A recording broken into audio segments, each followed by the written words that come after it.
Madame, Monsieur, bonsoir et bienvenue sur Al 24 News à la une de l'actualité.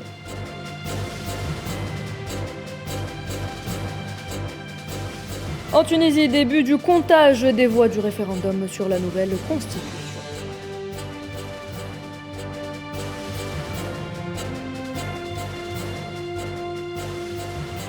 Manifestation contre la MONUSCO en République démocratique du Congo, au moins 5 morts et une cinquantaine de blessés.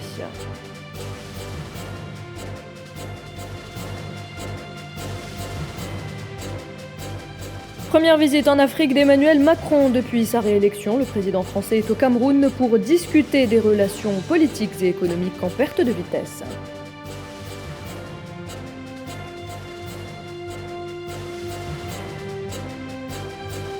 Et alors que l'entité sioniste poursuit sa politique de répression, la question palestinienne sera ce soir au centre d'un débat ouvert au Conseil de sécurité de l'ONU.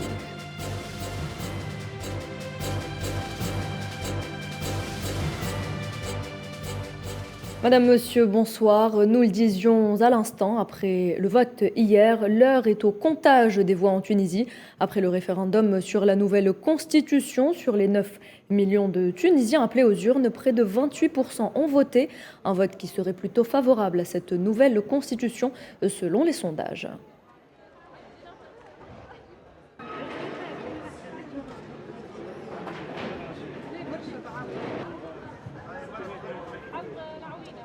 Et c'est donc près de 28% des Tunisiens qui ont voté hier pour ce référendum sur la Constitution. Et c'est un oui qui l'emporterait selon un sondage effectué à la sortie des urnes. Un résultat pas encore définitif, mais qui a fait la joie du président Kais Saïed, qui s'est rendu tôt ce matin avec ses partisans dans le centre de la capitale, le Tunis. Kais Saïed qui a promis de passer du désespoir à l'espoir grâce à cette nouvelle Constitution.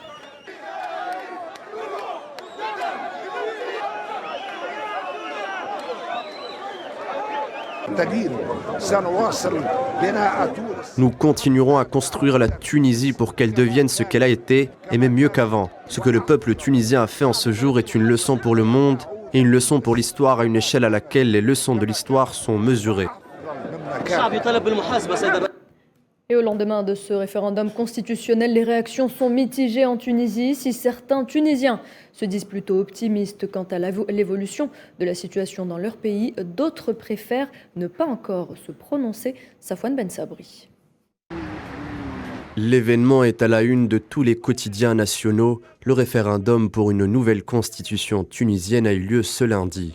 9 millions de Tunisiens étaient attendus dans les bureaux de vote. Les résultats du vote sont sans appel. Le oui le remporte à 92%, ce qui conforte le président Kais Saïed dans son nouveau projet politique qui se veut en rupture avec les 10 années qui ont suivi la révolution tunisienne. Les Tunisiens qui se sont déplacés ont massivement soutenu le président tunisien dans son nouveau projet de nouvelle constitution. Après 10 ans de déception et d'échec total dans la gestion de l'État et de l'économie, le peuple tunisien a voulu se débarrasser du passé et prendre un nouveau départ, quels qu'en soient les résultats. Les résultats du référendum sont cependant à prendre avec prudence. En prenant en considération le taux d'abstention élevé, seulement 28% des Tunisiens se sont rendus aux urnes. Une large majorité de Tunisiens a quant à elle préféré ne pas voter. L'opposition, elle, a dénoncé l'instance chargée de la tenue du scrutin. Les chiffres sortis de l'ISI, l'instance chargée d'organiser le scrutin, sont amplifiés et ne correspondent pas à ce qui a été constaté dans les régions par des observateurs.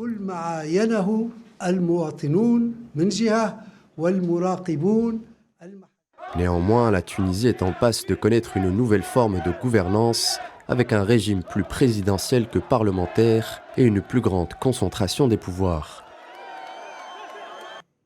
Nouvel épisode dans la saga du renforcement des relations entre le Maroc et l'entité sioniste. Le ministre sioniste de la Justice est arrivé à Rabat où il s'est entretenu avec son homologue marocain. Les deux parties ont convenu cette fois-ci de renforcer leur coopération judiciaire à travers la lutte contre le crime organisé et la modernisation du secteur. Et au Mali, les habitants de Goma, exaspérés par la situation sécuritaire dans la région, ont manifesté contre la mission des Nations Unies, accusée d'inefficacité dans sa lutte contre les groupes armés de l'Est du pays. Les manifestations ont très vite dégénéré en émeutes, causant la mort de 5 personnes. Tinhinan Makassi. Depuis lundi, la République démocratique du Congo est secouée par des manifestations contre la mission des Nations Unies, avec pour principale revendication le départ de la mission onusienne, qui est accusée d'inefficacité dans sa lutte contre les groupes armés du Nord Kivu. Plus de 20 ans, la MONUSCO est au pays et la MONUSCO n'a fait rien, n'a rien fait dans notre pays. C'est pour cela que nous sommes en train de manifester contre cette MONUSCO. Nous demandons à cette MONUSCO qu'elle dégage dans notre pays. La tension est toujours palpable au deuxième jour de manifestation à Goma, dans l'est du pays. Les échauffourées qui ont éclaté ont causé la mort de 5 personnes, blessant au moins 50 autres, selon le porte-parole du gouvernement. Plusieurs manifestants en colère ont attaqué et pillé un entrepôt et la base de la dite mission. À noter que ces manifestations interviennent dans un contexte politique et sécuritaire particulièrement délicat, la résurgence du M23 et les conflits avec le Rwanda voisin. Ce n'est pas la première fois que les habitants du Nord Kivu manifestent contre la MONUSCO. En 2019 et 2020 déjà, plusieurs événements du genre ont été enregistrés dans plusieurs régions de la province, notamment à Beni, Butembo, Oicha et Goma, donnant lieu à des affrontements meurtriers avec la police nationale congolaise et les forces armées du pays. Selon bon nombre d'observateurs, les conditions dans lesquelles se dérouleront les élections générales de 2023 et les répercussions que ces dernières auront sur la gouvernance et la sécurité du pays constitueront probablement un facteur décisif pour le départ de la mission onusienne. Depuis 2021, la MONUSCO planifie sa stratégie de sortie, mais aucun calendrier n'a été fixé pour le moment. Au Soudan, cette fois-ci, les manifestants ne semblent pas décidés à s'arrêter. Une nouvelle vague de protestations s'est tenue aujourd'hui dans la capitale Khartoum et les manifestants ont réclamé à la fin du régime militaire. Le coup d'État de l'année dernière a plongé le pays dans un conflit de plus en plus profond avec une crise économique en spirale, une répression violente des manifestations contre le coup d'État et une recrudescence des affrontements ethniques dans les régions éloignées du pays.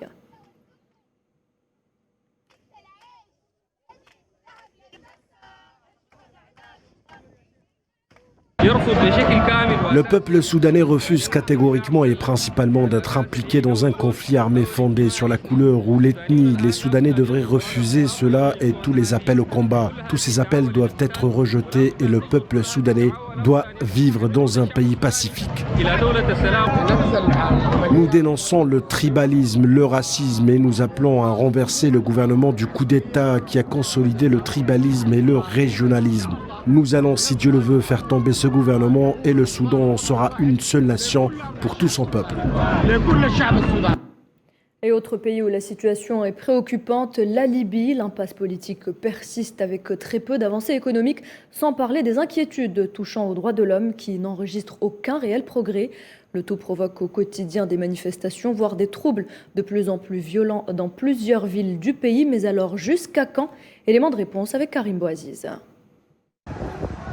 Un mois très chaud en Libye. Le temps social est à l'acmé de sa température. La frustration des habitants de plusieurs villes se décline de plus en plus en démonstrations de force, notamment à Tripoli, Benghazi, Tobruk et Al-Baïda. Des bâtiments institutionnels sont même pris pour cible, à l'instar du Parlement de Tobruk. Pénurie d'eau, panne d'électricité récurrente, carburant qui se raréfie, services publics moribonds alourdissent un quotidien dont l'horizon de l'espoir est déjà drapé de pessimisme. Les slogans plaident pour la tenue d'élections dans les plus brefs délais. La crise générale trouve aussi son pendant dans le giron politique.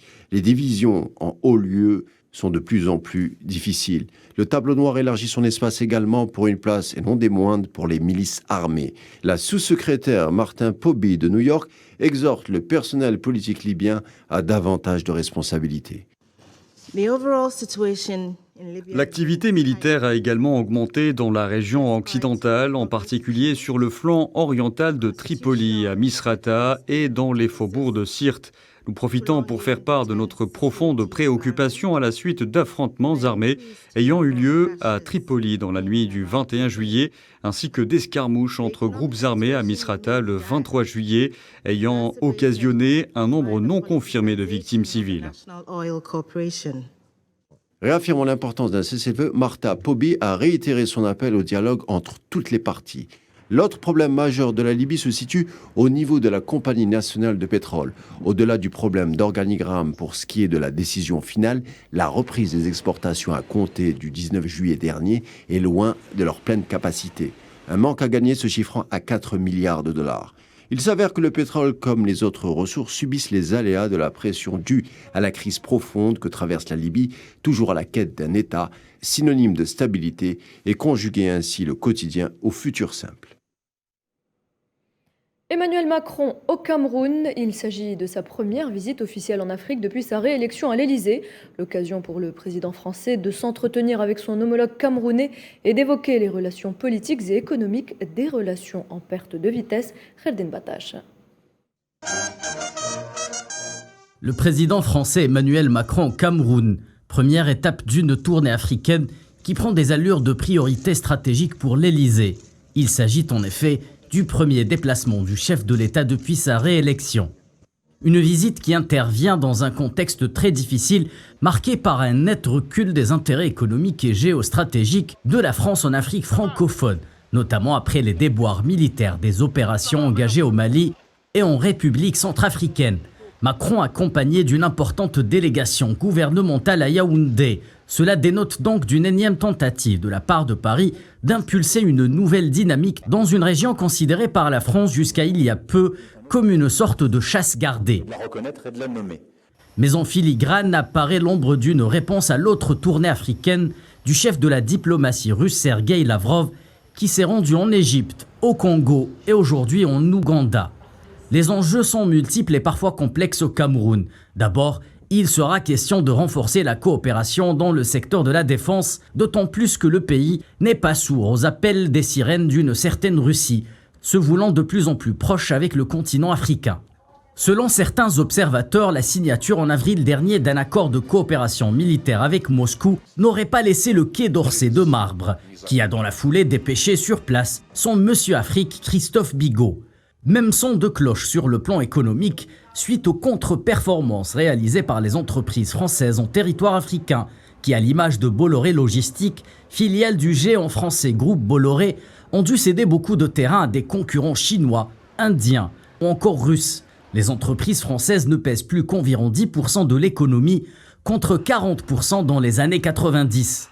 Macron tente de surfer sur la vague du boom économique que connaît l'Afrique dans plusieurs secteurs, pour parler colocalisation et production locale. Car au-delà du Cameroun, c'est une autre région trop longtemps exposée à l'influence des entreprises françaises qui est menacée par le sursaut africain de la Russie.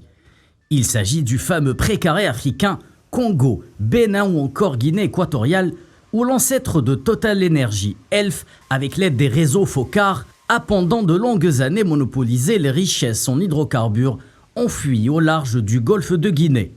Disant c'est notre précaré, personne ne va venir nous chercher, c'est chez nous, entre guillemets, qu'il n'y ait pas de malentendu. Non mais, beaucoup d'entreprises raisonnaient comme ça. Et ce n'est peut-être pas le fruit du hasard si les prochaines escales du président français se feront au Bénin et en Guinée-Bissau. Et on reste au Cameroun où un collectif de partis politiques a appelé le président français Emmanuel Macron à reconnaître les crimes de la France coloniale.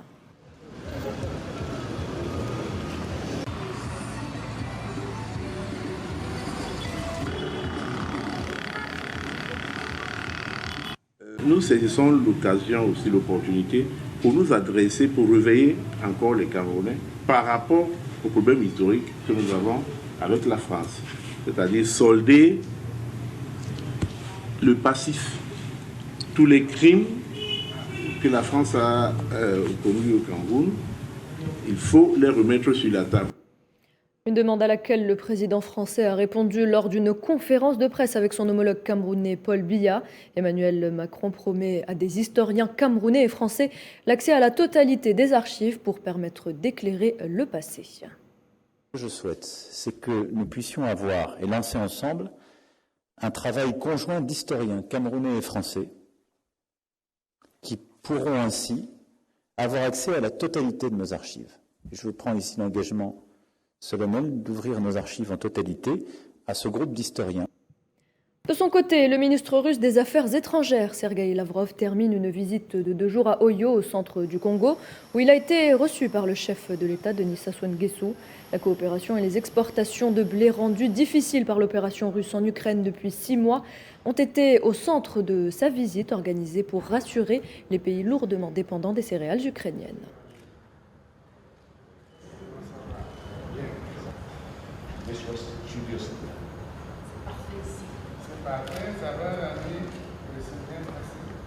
Et puis l'ex-président du Burkina Faso, Blaise Compaoré, demande pardon à la famille de son prédécesseur Thomas Sankara, assassiné le 15 octobre 1987. Une demande qui intervient 2 semaines après une visite controversée dans son pays de l'ancien chef de l'État vivant en exil, renversé par la rue en 2014 et condamné par contumace en avril dernier à la perpétuité pour l'assassinat de l'ancien président du Burkina Faso, Thomas Sankara.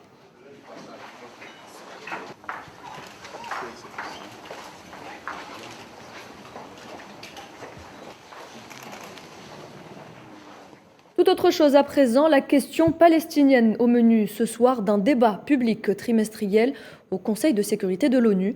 Lors de la dernière réunion sur la situation au Moyen-Orient, y compris la question palestinienne, de nombreux membres, dont le Ghana, l'Inde, l'Irlande, la France, la Norvège ou encore les États-Unis, avaient exprimé leur inquiétude face à la possible expulsion d'habitants de Masafer Yatta.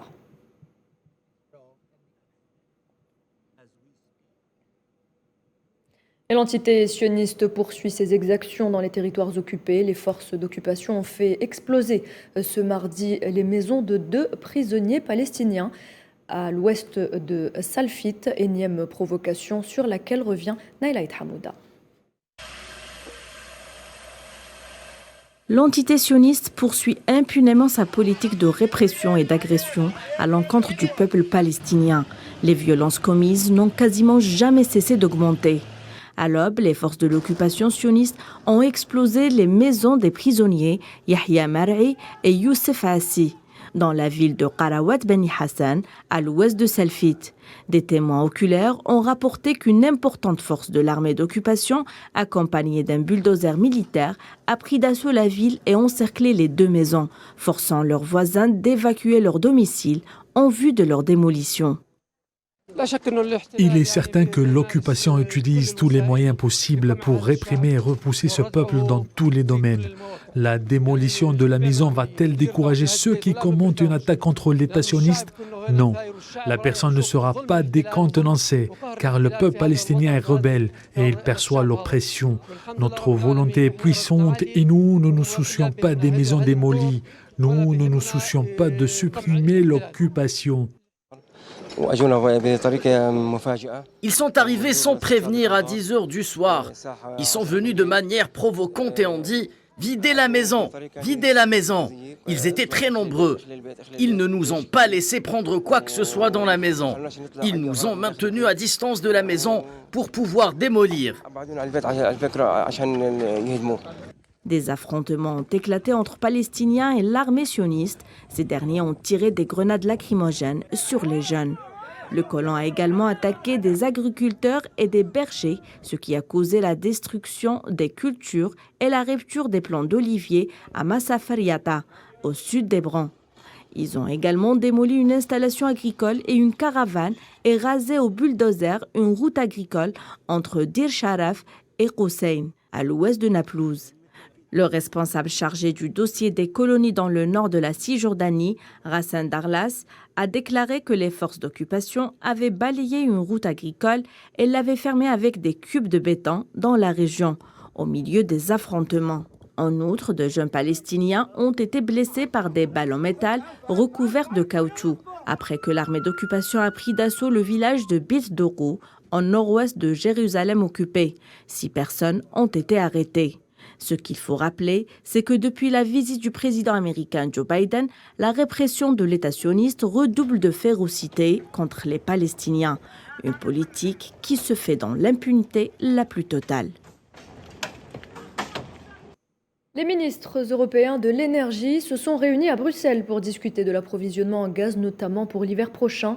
Ils ont approuvé un plan de réduction coordonnée de leur consommation de gaz pour réduire leur dépendance envers Moscou après une nouvelle baisse drastique des livraisons russes.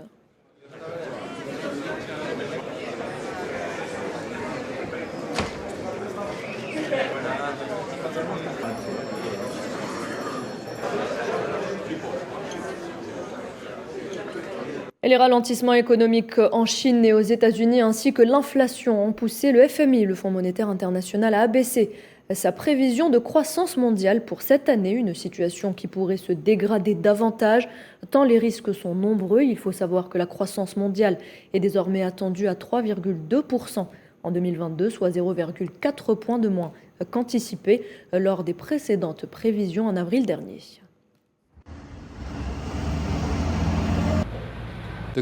L'économie mondiale est encore sous le choc de la pandémie et du conflit en Ukraine. Nous faisons face désormais à des perspectives sombres et incertaines.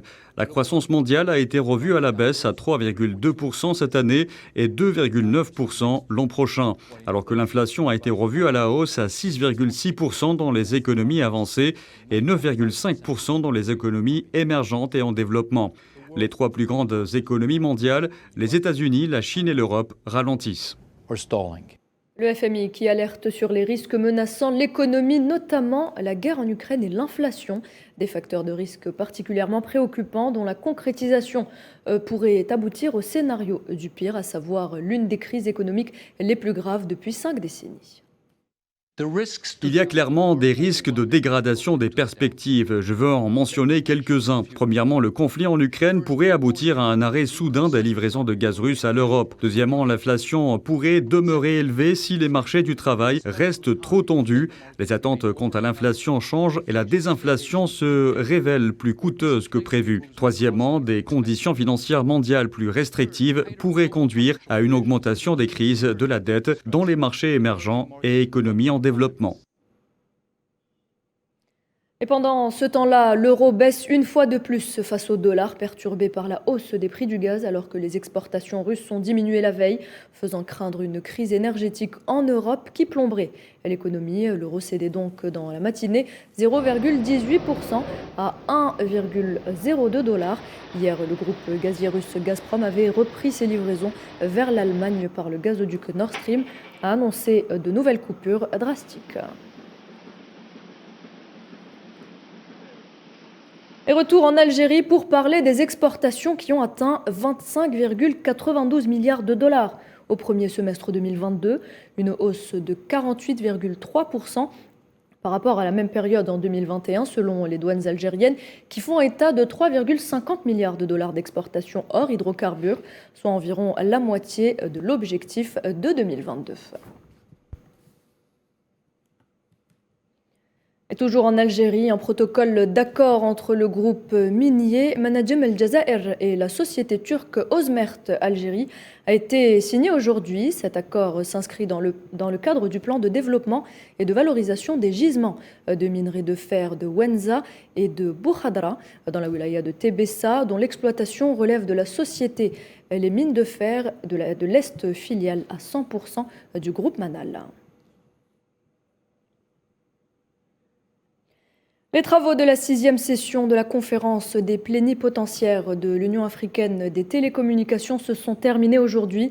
Et pour soutenir les stratégies d'inclusion numérique du continent, l'Algérie a appelé les pays africains à unir leurs efforts. Les détails avec Mohamed Wali Ben Chaban.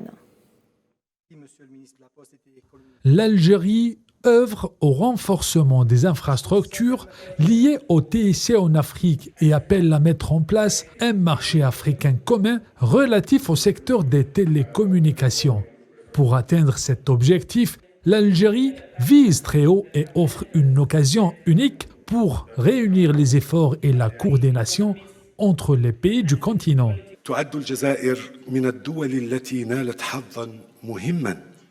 L'Algérie est l'un des pays ayant bénéficié des capacités en termes d'infrastructures et d'expertise fructueuses dans le domaine des technologies modernes. L'Algérie est fermement convaincue que sa prospérité et celle de l'Afrique vont de pair. C'est pour cela qu'elle est prête à appuyer et soutenir toute initiative dans l'intérêt de nos amis et frères africains.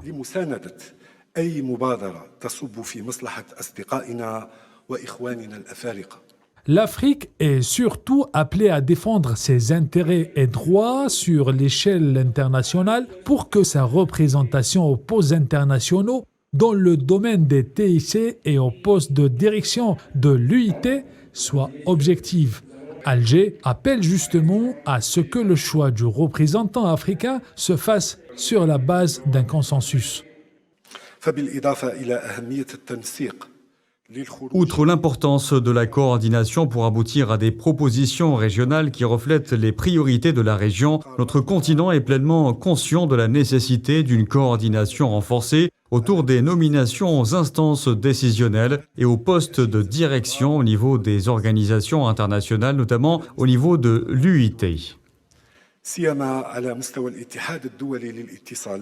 Le modèle de développement du secteur des télécommunications doit être destiné au service du citoyen africain et à l'amélioration de ses conditions de vie et doit reposer notamment sur l'égalité d'accès aux avantages des TIC. Au moins 700 personnes ont été évacuées en Allemagne en raison des feux de forêt qui ravagent le pays. Après le sud de l'Europe, c'est au tour de ce pays d'être touché par des fortes chaleurs, à l'origine donc de ces incendies qui s'étendent sur 850 hectares.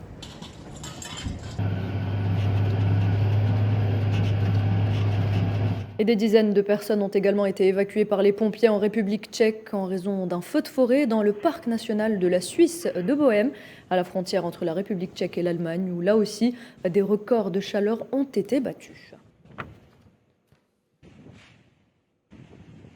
Sport football, l'équipe sud-africaine de football féminin a remporté la Coupe d'Afrique des Nations 2022 en s'imposant en finale face au Maroc 2-1. Une finale qui, rappelons-le, a été marquée par de terribles incidents et des échauffourées entre les supporters marocains et la police aux alentours du stade. L'équipe sud-africaine est de retour aujourd'hui au pays. Les Banaya ont été accueillis en héroïne par des centaines de supporters à l'aéroport international de Johannesburg. Après 5 finales perdues, les Sud-Africaines ont pu décrocher leur premier sacre continental sur les terres marocaines. De quoi redonner le sourire à leur coach Desiré Ellis.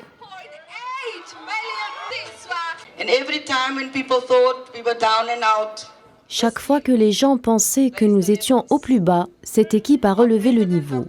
Notre président dit toujours que nous devons apporter de l'espoir à la nation, car chez nous, je sais que vous étiez en plein délestage et que certains d'entre vous n'ont peut-être pas vu le match. Mais nous avons senti l'amour, le soutien, mais surtout les prières. Et c'est la fin de cette édition. Merci de l'avoir suivi. Tout de suite, la météo avec Amel Ameziane Zitouni. Très bonne suite des programmes sur Al24 News. Pour plus d'informations, suivez-nous sur nos réseaux sociaux. Scannez le QR code qui s'affiche juste en bas de votre écran.